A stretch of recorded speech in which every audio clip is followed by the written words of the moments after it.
Sir మీరు ఇలాగే encourage చేయండి సార్. నెక్స్ట్ ఇయర్ చూడండి సార్, పిల్లలు డిస్టింక్షన్లో పాస్ అయ్యేలా చేస్తాను సార్. ఏదో ఒక్క సంవత్సరం ఫ్లూక్లో ఈ మట్టి మొహాలందరూ పాస్ అయిపోతే నువ్వు పెద్ద పుడింగిలా ఫీల్ అవుతున్నావా? డిస్టింక్షన్ అట డిస్టింక్షన్.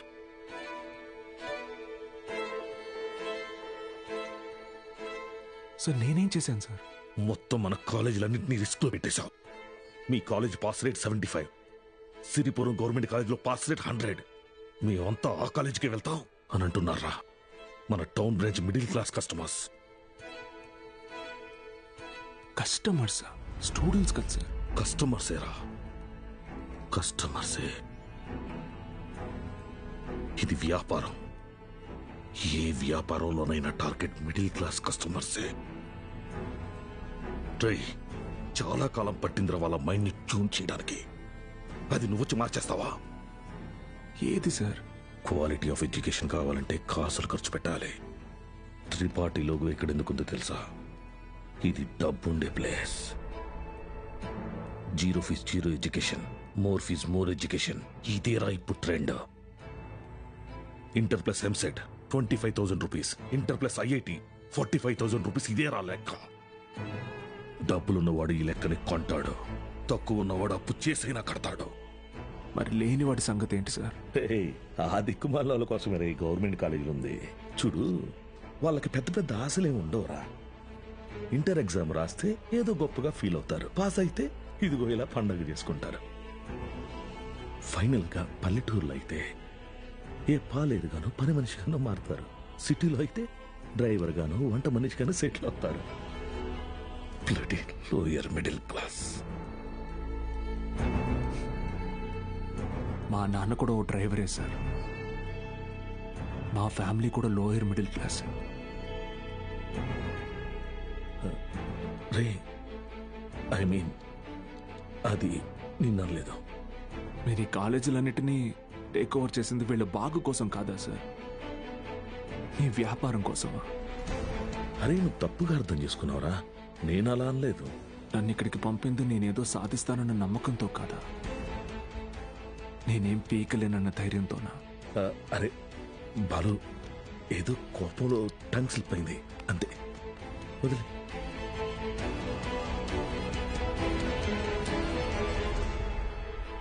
నువ్వు చాలా టాలెంటెడ్ రా, గుర్తించాను. ఇది కాదు నువ్వు ఉండాల్సిన ప్లేస్. నాతో వచ్చే మన కాలేజీలో నిన్ను సీనియర్ లెక్చరర్ని చేస్తా. 50 కాదు, లక్షిస్తా. ఇల్లు కారు అన్నీ ఇస్తా. నాతో వచ్చే. సార్ భోజనాలు రెడీ సార్.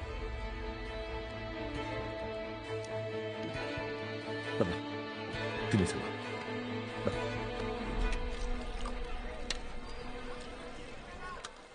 తినండి సార్.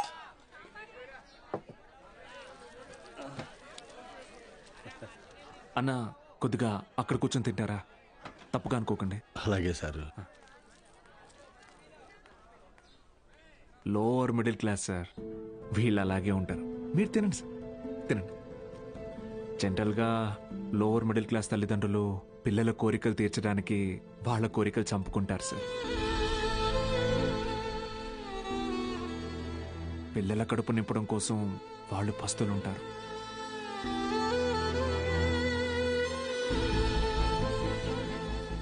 పిల్లలకి కొత్త బట్టలు కొనిచ్చి వాళ్ళు చిరిగిపోయిన బట్టలు కట్టుకుంటారు సార్. అదే లోయర్ మిడిల్ క్లాస్ తల్లిదండ్రులు పిల్లల్ని ఒక ప్రైవేట్ జూనియర్ కాలేజీలో చదివించాలంటే నెలకొకసారి రక్తం కూడా అమ్మాలి సార్. ఇంకెంతకాలం తాగుతారు సార్?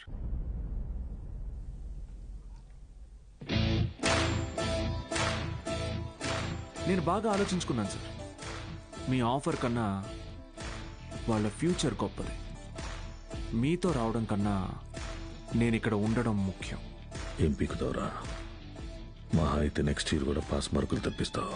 దానికి వాళ్ళ జీవితాలు మారిపోతాయా? పాస్ మార్క్స్ కాదు సార్, టాప్ మార్క్స్. అంటే ఇక్కడ 27 మంది ఎంపీసీ స్టూడెంట్స్, 18 మంది బైపీసీ స్టూడెంట్స్ ఉన్నారు. Everybody here will get EAMCET rank. నిన్ను గెలవనివ్వను.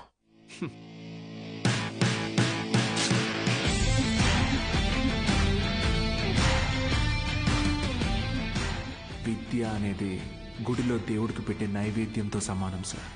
పంచండి, 5 స్టార్ హోటల్లో డిష్ లాగా అమ్మకండి.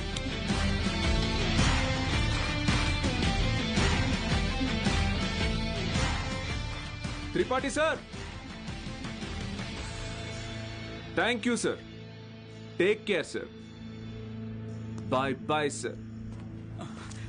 బా బా బా బా బా ఒక్క నిమిషం. Study sir, study sir.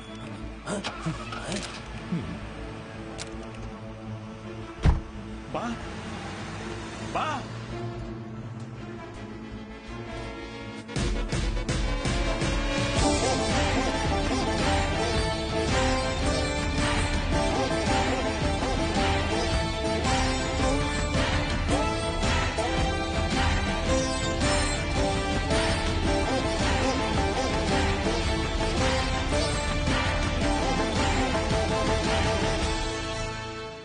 Tripathi, use your brain Sudhakar అన్నావు.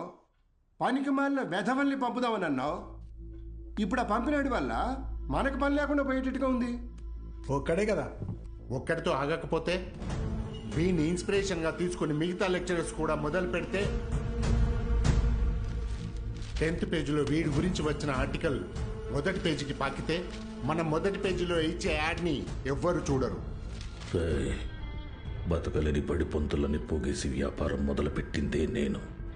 ఆఫ్టర్ ఆల్ ఒకడు దాన్ని పెకిలించడానికి ట్రై చేస్తే చూస్తూ ఊరుకుంటానా? But after all junior lecturer పీకే. కాంట్రాక్ట్ ఇష్యూస్ అనేసేనా? 6 months ముందే నోటీస్ ఇవ్వాలి. అంత టైం వాడికిస్తే నాకు రిస్క్. అందుకోసం గవర్నమెంట్ రిస్క్ లో పడేయమంటావా? అపోజిషన్ వాళ్ళు యోకేస్తారు. సీఎం ఒప్పుకోడు.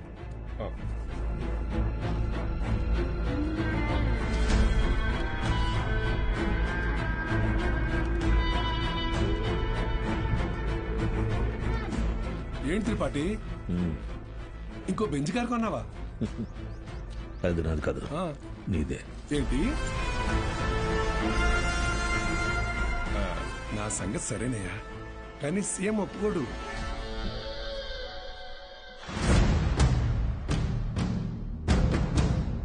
యో, నారాయణ స్వామి ఎందుకు వస్తున్నాడు? నీ సీఎం నువ్వు చెప్తే వినడు, కానీ అపోజిషన్ లీడర్ అసెంబ్లీ హాల్లో చెప్తే వింటాడుగా.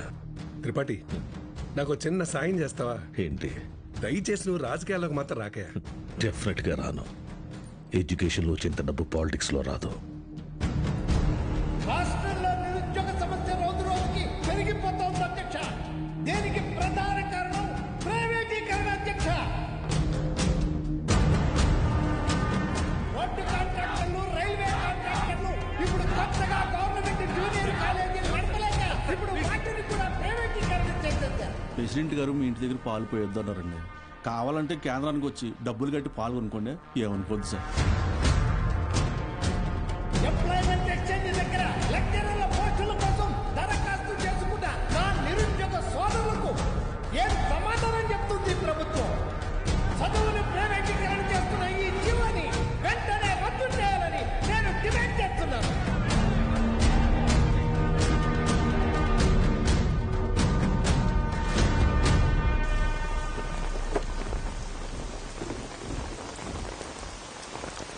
లోపలికెళ్ళి కీ ఇచ్చేసి రేపటి నుంచి నువ్వు పనిలోకి రా. ఏమైంది సార్? వెళ్ళి నీ కొడుకుని అడుగు. సార్,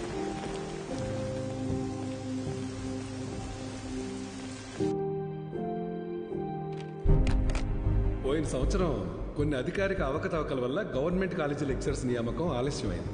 ఆ లెక్చరర్స్ కొరతని ప్రైవేట్ కాలేజీలు భర్తీ చేసి ఒక కొత్త వారధికి నాంది పలికాయి. కానీ ఇప్పుడు పరిస్థితి మారింది. ఇటీవల జరిగిన ఇంటర్వ్యూస్లో 500 మంది లెక్చరర్స్ సెలెక్ట్ అయ్యారు. కానీ పోస్టింగ్స్లో ఇంకా అస్పష్టత నెలకొంది. దీనికి కారణం గవర్నమెంట్ కాలేజీలు మొత్తం ప్రైవేట్ కాలేజీల ఆధీనంలో ఉండటమే. ఒక సదుద్దేశంతో తలపెట్టిన కార్యం నిరుద్యోగానికి కారణమవుతుంది. అందుకే ప్రైవేట్ కాలేజీలతో ఆనాడు ఏర్పాటు చేసిన ఎంఓయు రద్దు చేస్తూ జీవోని ఇమ్మీడియట్ గా రివోక్ చేస్తున్నారు. సో గవర్నమెంట్ కాలేజెస్లో ఉన్న ప్రైవేట్ కాలేజ్ లెక్చరర్స్ తిరిగి వాళ్ళ కాలేజీలకు వెళ్లిపోవాలని ఆదేశాలు జారీ చేస్తున్నారు. ఏం దిగులు పడుకు బాబు, అన్నీ సర్దుకుంటాయి. మీనాక్షి వాళ్ళ నాన్నగారి ఆప్తికానికి కాశీకి వస్తానని మొక్కున్నాను బాబు. అందుకే ఈ హడావుడి ప్రయాణం. బాయ్.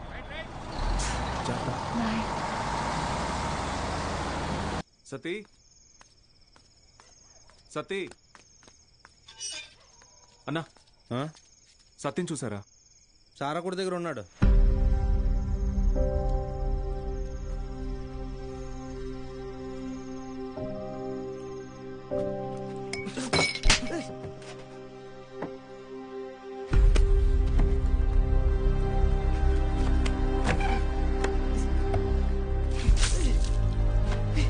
తుడుచుకో.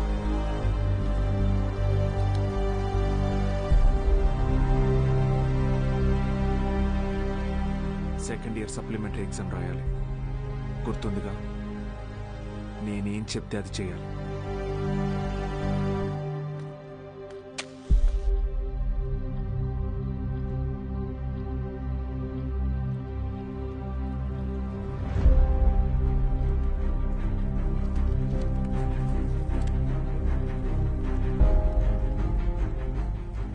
అమ్మ నాన్న పోయారు, ఇప్పుడు నువ్వు వెళ్ళిపోతున్నావు.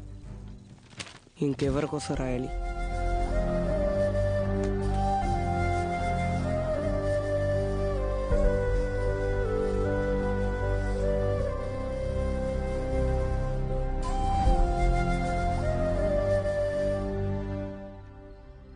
నువ్వు ఇంజనీర్ అవ్వాలని ఆశపడ్డావు, కానీ నేను చదివించలేకపోయాను. నన్ను క్షమించరా. ఎందుకు ఇప్పుడు ఓడిపోయాను?